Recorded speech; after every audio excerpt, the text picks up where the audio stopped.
आज का हमारा पाठ है तूफान के विजेता। रांगे राघव इसके लेखक हैं। रांगे राघव ने इसको एक इनका रिपोर्टाज का संग्रह है, उन्हीं में से एक हमारा रिपोर्टाज है तूफान के विजेता। रिपोर्टाज किसे कहते हैं पहले ये समझ लीजिए।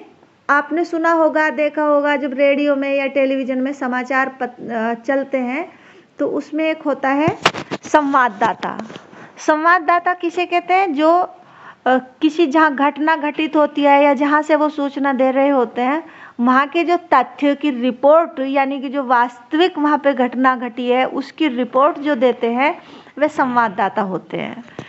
और रिपोर्ट से ही रिपोर्टाज शब्द बना है। लेकिन रिपोर्ट में और रिपोर्टाज में एक अंतर होता है कि जो रिपोर्ट होती है वो तथ्यात्मक होती है, उसमें संवेदना नहीं होती, सहानुभूति वाला पार्ट नहीं होता है। संवेदना मतलब वेदना यानी कि पीड़ा, दर्द, और सामने वाला यानी कि जहाँ की किसी रिपोर्ट को दे रहे हैं वहाँ पे जो पीड़ित पक्ष जिस तरह से दर्द को सहन कर रहा है, दर्द को भोग रहा है, ऐसी ही अनुभूति जब आपको होने लगती है तो वो संवेदना कहलाती है। तो रिपोर्ट में और रिपोर्टाज में अंतर यह है कि रिपोर्ट तो तथ्यात्मक होती है केवल, लेकिन जब उस तथ्यात्मक सूचना को, उस तथ्यात्मक रिपोर्ट को संवेदना में डुबा के प्रस्तुत किया जाता है, यानी कि इस तरह से प्रस्तुत किया जाए कि उसके दिल के भाव, उसके दिल की पीड़ा जागृत, सुनने वालों की भी, देखने वालों की भी पीड़ा जागृत हो जाए, और जो प्रस्तुत करने वाला है वो सिर्फ ऊपर ऊपर से नहीं बल्कि उसके अंदर से वो पीड़ा में डूब के बातें आपके सामने तक प्रस्तुत की जाती हैं, तो वो रिपोर्टाज हो जाता है। जो रांगे राघव है वो रिपोर्टर हैं, एक तरह से संवाददाता हैं, लेकिन जो उन्होंने चीजें देखी जब उसको वो भावनाओं में डूबकर संवेदना की शैली में उसे प्रस्तुत करते हैं तो वो रिपोर्टाज उनका बन गया है। ये 1942 की घटना है, जब हमारे देश आज़ाद नहीं हुआ था। तो देश आज़ाद होने के बाद एक पाकिस्तान बना, एक हिंदुस्तान बना, और पाकिस्तान के भी दो भाग थे, एक तो पूर्वी पाकिस्तान और एक पश्चिमी पाकिस्तान। तो पश्चिमी पाकिस्तान तो जो आज पाकिस्तान है वो, और जो पूर्वी पाकिस्तान था वो बंगाल था। बंगाल के दो हिस्से हो गए थे, जिसमें ज़्यादा मुसलमान थे वो पूर्वी बंगाल हो गया था, और जिसमें ज़्यादा हिंदू थे वो पश्चिमी बंगाल जो भारत का हिस्सा है। इसके बाद पाकिस्तान, पूर्वी पाकिस्तान और पश्चिमी पाकिस्तान में आपस में नहीं पट रही थी, क्योंकि जो पश्चिमी पाकिस्तान था वो चाहता था कि पूर्वी बंगाल में, यानी कि जो पूर्वी पाकिस्तान एक तरह से कहा जा सकता था, उसमें उर्दू को वहाँ की राजभाषा बनाया जाए, जबकि बंगाली स्वाभिमानी लोग थे वो चाहते थे कि हमारी राजभाषा बंगाली बने, ना कि पश्चिमी पाकिस्तान वाली उर्दू हमारी भाषा रहे। इस बात पे उनकी लड़ाई हुई, और भी बहुत सारे विषय लड़ाई के थे। तो पाकिस्तान से टूटकर फिर बांग्लादेश बन गया, जो पूर्वी बांग्लादेश था। अब पूर्वी बंगाल का बांग्लादेश जब बना है, उससे पहले की स्थिति है कि जब पूर्वी बंगाल और पश्चिमी बंगाल एक थे तो वहाँ पर अकाल पड़ा, और अकाल से मतलब है कि वहाँ पर भूखमरी भी थी, बीमारियाँ भी थी, आदमी का जीवित रहना मुश्किल ही नहीं था, बल्कि बहुत सारे लोग जिधर भी जाओ उधर कंकाल देखने को मिल रहे थे, मरे पड़े हैं लोग।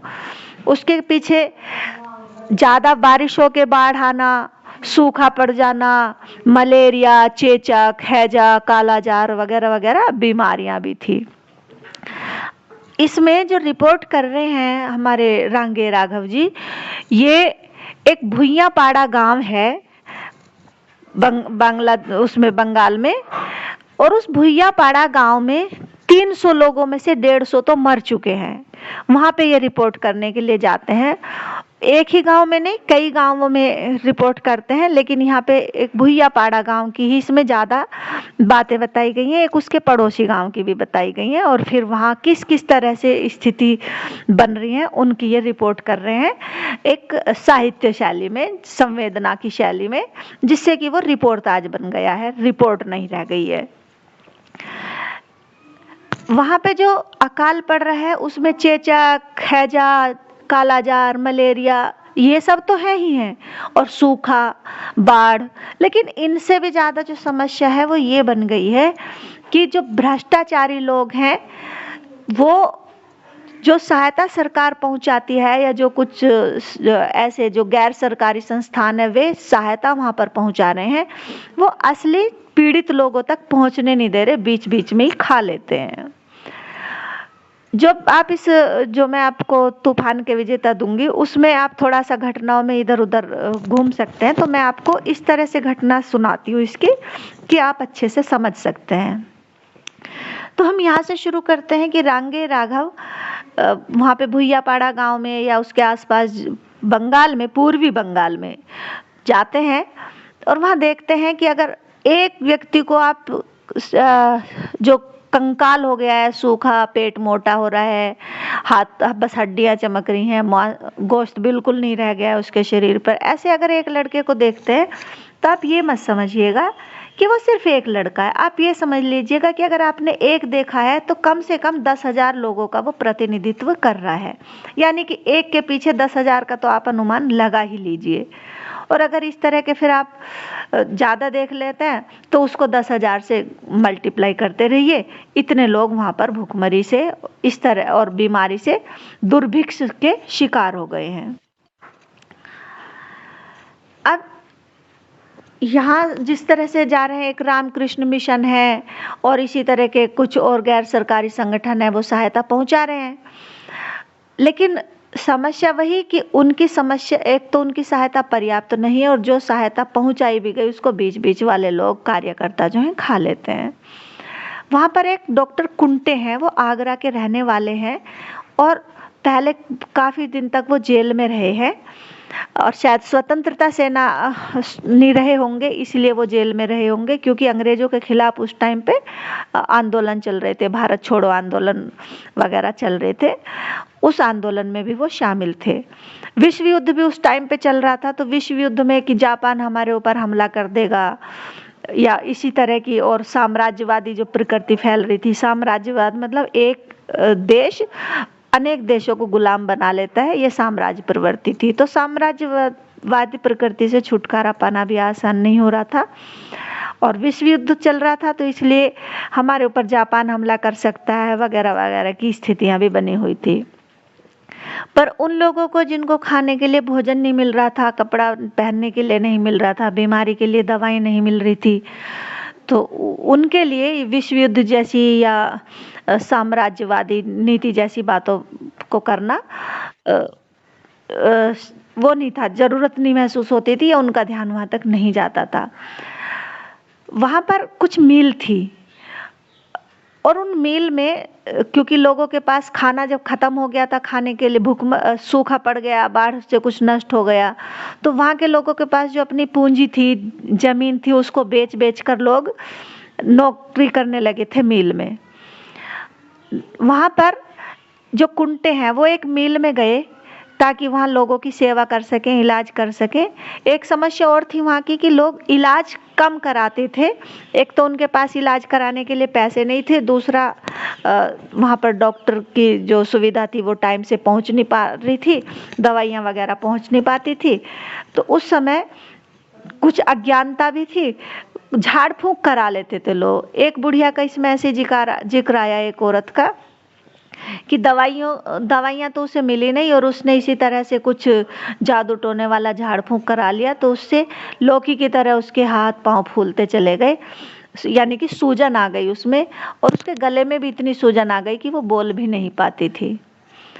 अब जो डॉक्टर कुंटे हैं वो एक मील में गए इलाज कराने के लिए, लेकिन वहाँ के मील मैनेजर ने उसको सहायता नहीं दी वहाँ पे बैठने के लिए, रहने के लिए, यानी कि अगर वो इलाज करता तो उसे कहीं ना कहीं एक ऐसी जगह चाहिए थी बैठने के लिए कि मजदूर उससे आकर दवाई ले लें, लेकिन उसने उसको बिल्कुल भी सहयोग नहीं किया। हार थक कर डॉक्टर कुंटे दूसरी मील में चले गए।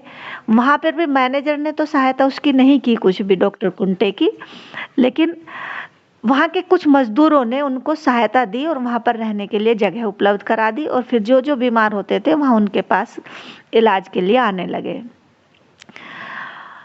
अब जो इलाज कराने के लिए आते थे, डॉक्टर कुंटे उनका इतना अच्छे से इलाज करते थे कि हर कोई उन पर भरोसा करता था और उनका दोस्त बन जाता था। एक दिन तो एक व्यक्ति उनके पास आया, डॉक्टर कुंटे के पास, कि मुझे दवाई दे दीजिए। डॉक्टर कुंटे ने कहा कि आप तो दूसरी मील के हो, वहीं से क्यों नहीं लेते हो दवाई? उन्होंने कहा कि वहाँ अच्छी दवाई नहीं मिलती है और आप देना चाहते हो तो दे दीजिए, वरना जैसे 2 मरे हैं ऐसे मैं भी मर जाऊंगा। इसका मतलब है कि वहाँ पर मरना उनके लिए कोई बड़ी चीज़ नहीं थी कि एक आदमी के मरने के बाद दुखी हों। और इसका कारण ये है कि हमारे जो रांगे राघव हैं वे अपनी रिपोर्टाज में ये लिखते हैं कि भुइयाबाड़ा गांव में 300 लोग थे, 300 में से 150 तो मर चुके हैं। यानी कि जब 300 में से 150 मर चुके हैं, तब एक और मर जाए तो उसे ज़्यादा दर्द नहीं होता है, क्योंकि मरना उनकी एक ऐसा हो गया रोज़मर्रा का काम, कोई ना आज कोई मर रहा है, कल दूसरा कोई मर रहा है। इसी बात को कहते कहते जैसे एक व्यक्ति को डॉक्टर कुंटे ने जब उसने कहा कि आपको देनी है दवाई तो दे दीजिए वरना मैं भी मर जाऊंगा, तो उसने उसको दवाई दे दी। तभी एक दूसरा मरीज आता है, वो अपनी बहन का पर्चा दिखा के देता है कि इसकी दवाई दे दीजिए। डॉक्टर कुंटे उसकी दवाई देते देते कहते हैं कि तुम अपने भाई को लेकर आने वाले थे, तुम्हारा भाई बीमार है, उसे लेकर क्यों नहीं आए? और अगर उसे लेकर नहीं आ सकते थे तो कम से कम दवाई ही ले जाते, उसको दवाई पिला देते तो वो ठीक हो जाता। वो हंसकर कहता है कि वो तो कल ही मर गया। यानी कि उसको दर्द से आदमी रोए या दुखी होके कहे कि मेरा भाई मर गया, ऐसा भाव वहाँ नहीं था, बल्कि ऐसे जैसे कोई कीड़ा मकोड़ा चिड़िया कबूतर मर गया और मर गया, उसका अंतिम संस्कार कर दिया, ऐसे सहज भाव से उसने कह दिया। इसमें मतलब रिपोर्टाज में ये जो रांगे राघव ये बताना चाहते हैं कि इतने लोग वहाँ मर रहे थे कि एक आदमी के मरने से उन्हें दुख होना बंद हो गया था। जैसे जब आदमी को ज़्यादा दुख होता है तो उसके आंसू आने बंद हो जाते हैं, वही स्थिति उनकी बता रहे हैं। रांगे राघव एक जगह बताते हैं कि मैं एक मजदूर के जो मजदूर क्वार्टर बने हुए थे, क्वार्टर मतलब मजदूरों के लिए छोटे छोटे कमरे, तो एक मजदूर क्वार्टर में मैं बैठा हुआ था। तभी एक दूसरा मजदूर आया और उसने बताया कि क्रांतिकारी आए हुए हैं। मैं उस मजदूर के साथ चला गया, यानी रांगे राघव उस मजदूर के साथ वहाँ चले गए जहाँ क्रांतिकारी आए हुए थे। जब वहाँ पर वो गए तो कुछ लोग वहाँ पर बैठे हुए थे और भाषणबाजी चल रही थी। एक घुंघराले बालों वाला व्यक्ति था और वो कह रहा था कि हम क्रांतिकारी सोशलिस्ट पार्टी के लोग हैं, कांग्रेस की तरह नहीं है कि लोगों को धोखा दें। अब लोगों को धोखा नहीं दे, ऐसा वो अपनी घोषणा कर रहे थे। और उन्होंने ये भी बताया कि हम तो समाज में काम करने वाले हैं और हमारे पास हमें एसडीओ ने अच्छा काम करने के लिए सर्टिफिकेट भी दिया है। उन्होंने उस सर्टिफिकेट को भी दिखाया। वहाँ की भाषणबाजी खत्म होने के बाद उस मजदूर साथी के साथ रांगे राघव वहाँ से निकल गए और एक छोटे से रास्ते पर पगडंडी पर चलते रहे। आगे आके एक गांव उसने दिखाया जो उनके साथ मजदूर साथी चल रहा था। उस मजदूर ने बताया कि देखो ये गांव जो तुम्हें दिख रहा है ना, इसी गांव के बारे में वो बात कर रहा था कि सारी स्थिति ठीक ठाक है। और मैं बता दूं कि इस गांव में 650 लोग में से 200 लोग मर चुके हैं। बात करते करते वो गांव जिसमें वो गए थे वो मछेरों का गांव था और वहाँ पर जो वहाँ का प्रधान था वो बूढ़ा आदमी था और तहमंद बांधे हुए था, यानी लुंगी बांधे हुआ था। और बाकी सब लोग जो थे अधनंगे थे, यानी कि उनके शरीर पर ज़्यादा कपड़े नहीं थे, केवल उसने प्रधान ने पहना हुआ था। कुछ लोग वहाँ बैठे हुए नारियल पी रहे थे। रांगे राघव भी वहाँ जाकर बैठ गए। वहाँ बैठकर उन्होंने रांगे राघव को भी एक नारियल दे दिया और नारियल से पानी पीने लगे रांगे राघव जब पानी पीने लगे तो उनको उसमें कुछ तेज था, तो उसने खांसी आ गई रांगे राघव को। रांगे राघव जैसे खांसे तो सभी लोग हंसने लगे और जब सभी लोग हंसने लगे तो रांगे राघव भी हंसे और उनमें सब में दोस्ती हो गई। अब फिर वो जो बूढ़े प्रधान थे वहाँ के वो बताते हैं कि यहाँ पर देखो जो सामने वाला घर है उसमें ताला पड़ा हुआ है, उसमें सब लोग मर गए हैं, एक बचा था जिंदा, वो यहाँ से छोड़कर चला गया है और ये भी पता नहीं कि वो आदमी अभी जिंदा है या मर गया है। और इस पूरे गांव में जो कमाने वाले थे लोग, काम करने वाले थे, जो सब घर परिवार का पेट पालने वाले थे, वे तो सब मर गए हैं। कुछ औरतें और बच्चे बचे हुए हैं बस। उनका भी वो भी बीमार हैं, और कितने बचेंगे कितने मरेंगे ये कुछ नहीं कहा जा सकता। तभी एक वहाँ पे बुढ़िया आ गई, और बुढ़िया ने कुछ अपनी बात कहना चाहा, लेकिन उसके मुंह से आवाज़ ही नहीं निकली, क्योंकि वो बोल नहीं पा रही थी। तो प्रधान ने बताया कि यहाँ पर अनेक रोग हुए, चेचक भी हुआ, बसंत आया तो हैजा भी हुआ, कालाजार भी हुआ, लेकिन ये मलेरिया ऐसा आया कि इसने तो आदमी को पकड़ ही लिया है, छोड़ता नहीं है। और इस बुढ़िया को, जो ये औरत तो आपसे बताना चाहती है, इसको बुखार हुआ, और बुखार में गला इतना सूज जाता है, सूजन आ जाती है गले में, कि वो बोल नहीं पाते हैं। अब इसीलिए ये बोल नहीं पाती है। अब रांगे राघव के साथ जो मजदूर था, उसने प्रधान से कहा कि डॉक्टर आए हैं हिंदुस्तान से, वहाँ जाते क्यों नहीं हो। यानी कि उस डॉक्टर कुंटे की जो टीम थी, डॉक्टर कुंटे जिस टीम के लीडर थे, उन्हीं डॉक्टरों के बारे में उसने बात किया कि जो डॉक्टर्स आए हैं, आप वहाँ इलाज कराने के लिए क्यों नहीं जाते। तब वो बुढ़ा जो थे प्रधान, वो बताते हैं, राम राम क्या कहते हो। वह जो घुंघराले बालों वाला बाबू है, उसने बताया था कि ये लोग सरकारी एजेंट है और हमें मारने के लिए आए हैं। अब मरने के लिए तो कोई नहीं जाएगा। अब जब बुढ़े ने, यानी कि वो जो वृद्ध प्रधान थे, उन्होंने बताया कि समाज में ऐसा फैल रहा है कि सरकारी एजेंट हमें मारने के लिए आए हैं, ना कि हमारा इलाज करने के लिए। लोगों में ये डर फैला हुआ, इसलिए वो इलाज कराने के लिए नहीं जाते, और इलाज के अलावा फिर वो झाड़ फूँक कराने लगते हैं, टोने टोटके से इलाज कराने लगते हैं, और इस तरह से लोग बिना इलाज के मर जा रहे हैं। अब प्रधान से ये बात सुनकर मजदूर की भौहें तन गई, और मजदूर ने कहा, जो रांगे राघव का साथी मजदूर था, उनके साथ था, कि दादा तुम्हें मुझ पे भरोसा नहीं है, और तुम उन आस्तीन के सांपों को नहीं पहचान सकते। यानी कि जो घुंघराले बाल वाले हैं, और जो ये बता रहे हैं कि सरकारी एजेंट हैं, मारने के लिए आए हैं, वो आस्तीन के सांप हैं। आपसे दोस्ती का नाटक करके कोशिश कर रहे हैं कि आप इलाज ही ना कराएं।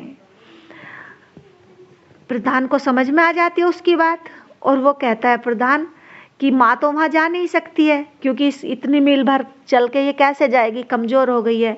भैया तुम ऐसा करो कि डॉक्टर को गांव में ही भेज दो। वो इस बात के लिए तैयार हो जाते हैं, और डॉक्टर फिर वहाँ आकर इलाज करने के लिए तैयार हो जाते हैं। और उसके बाद हम देखते हैं कि जो डॉक्टर जब इलाज करते हैं, तो गांव में इतने लोकप्रिय हो जाते हैं कि वे उनकी डॉक्टर कुंटे जिंदाबाद करने लगते हैं। मेडिकल स्क्वाड जिंदाबाद, डॉक्टर कुंटे जिंदाबाद। और इन आवाज़ों से उसको, डॉक्टर कुंटे को सुकून मिलता है। डॉक्टर कुंटे फिर ये भी बताते हैं कि उनका एक साथी था कोटनीस, वो चीन में गया, और चीन में जाकर उसने इसी तरह की, वहाँ पर भी जब दुर्भिक्ष फैला हुआ था, बीमारियाँ फैली हुई थी, डॉक्टर कोटनीस ने वहाँ इलाज किया, और इलाज करते करते ही वो वहाँ मर गया, क्योंकि वो भारतीय था डॉक्टर कोटनीस, और वहाँ सेवा करते हुए मरा। वहाँ पे जहाँ उसको दफनाया गया, बड़ी इज्जत के साथ उसका, कोटनीस का वहाँ आज भी नाम लिया जाता है, और उसके कब्र पर जो फूल खिलते हैं, वो भारत और चीन की मित्रता का झंडा समझते हैं ये डॉक्टर कुंटे उसे, कि हमारे देश के एक बंदे ने, एक डॉक्टर ने सेवा भाव से भारत को, जो वहाँ पर नाम रोशन किया है भारत का, वो, या जो भारतीयों के प्रति चीन के लोगों में जो आत्मीयता पैदा की है, उसे कभी जवाहरलाल नेहरू और हर्षवर्धन भी नहीं कर पाए थे। इस तरह की वो बात करते हैं। इसके बाद डॉक्टर कुंटे और रांगे राघव ये घूमने के लिए चल देते हैं वहाँ से, और जब घूमने के लिए जाते हैं, तो उन्होंने देखा कि नदी के किनारे पर बहुत सारे नावें बंधी हुई हैं। वे जाकर एक नाव में बैठ गए, और मांझी ने उसे घुमाने के लिए नाव चला दी। नाव को चलाने के लिए खेना शब्द बोलते हैं। माझी का एक बेटा, माझी कहते हैं उसे जो नाव चलाता है। तो माझी और माझी का बेटा और कुछ और वहाँ पर यात्री उस नाव में सवार थे। घूमते चलते रहते, नाव चलाते रहते हैं। डॉक्टर का मन हुआ कि वो भी नाव चलाए। रांगे राघव ने, लेखक ने भी नाव चलाई। जब नाव चला रहे थे तो एक वहाँ पर और व्यक्ति था, वो गीत गा रहा था और उस गीत से वो आनंद लेते हुए चलाए जा रहे थे। थोड़ी दूर वो चले, नाव चलाते चलाते पानी में, नदी की धारा में चल रहे थे। तभी जो माझी है उसने अपने बेटे के कान में कुछ कहा और बेटा जो है उसे नीचे, नदी के नीचे नाव में से नदी में कूद गया और नाव का कुछ करने लगा। फिर उसने बेटे से कहा, तूफान आ रहा है, पाल गिरा दो। तो वो ऊपर चढ़ गया, पाल ऊंची होती है, और पाल गिराने लगा। उसी समय माझी ने डॉक्टर से कहा कि डॉक्टर, आप इसको, नाव को नहीं चला पाएंगे, तूफान आने वाला है, लाइए मुझे दे दीजिए।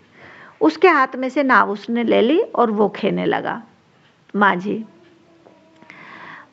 अब जो कोटनीस के बारे में, तूफान तेज आ रहा था, तो जो कोटनीस के बारे में रांगे राघव को डॉक्टर कुंटे ने कहानी बताई थी, इतना तेज तूफान देखकर रांगे राघव में वही स्थिति दिमाग में आने लगी कि डॉक्टर कुंटे की पत्नी दूर देश में है, आगरा में है, मेरी माँ भी दूर है और हम यहाँ आज मर जाएंगे, ऐसे ही जैसे डॉक्टर कोटनीस चीन में मर गया, क्योंकि तूफान बहुत भारी था, बहुत तेज तूफान था। उसमें जो दूसरा यात्री जो पहले गाना गा रहा था नाव में बैठा हुआ, उसने उन्हें समझाया कि आप घबराइए मत, क्योंकि जब तक माझी है तब तक हमें कुछ नहीं होगा। माझी अपनी पूरी ताकत लगा देगा और अपने आखिरी दम तक, आखिरी सांस तक हमारी रक्षा करता रहेगा।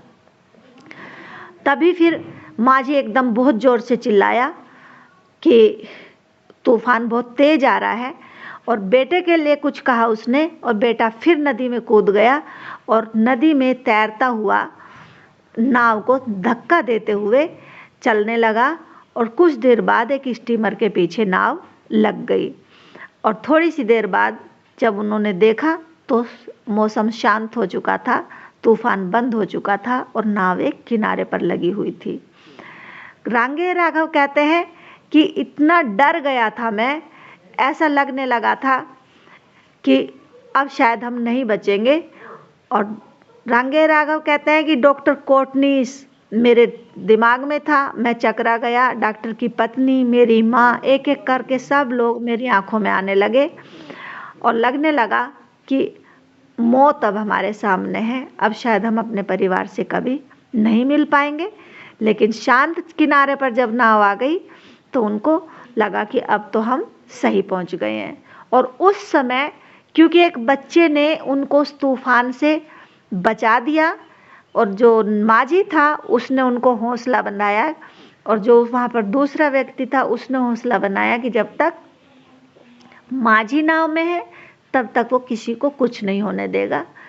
तो उन्हें माझी पर भरोसा हुआ, बंगाल के उस बच्चे पे भरोसा हुआ जो अपने प्राणों को संकट में डालकर तूफान के समय नदी में कूदकर, तूफान के समय पाल पर चढ़कर पाल गिराने के लिए ऊपर पाल पर चढ़ा कि पाल गिराना है।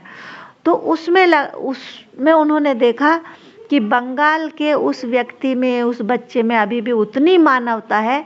मानवता यानी दूसरे लोगों को बचाने के लिए अपने प्राण संकट में डाल देते हैं, यही मानवता यानी कि इंसानियत होती है। और तब वे ये कहते हैं कि सवार ऊपरे मानुष सत्य ताहार ऊपरे नाई।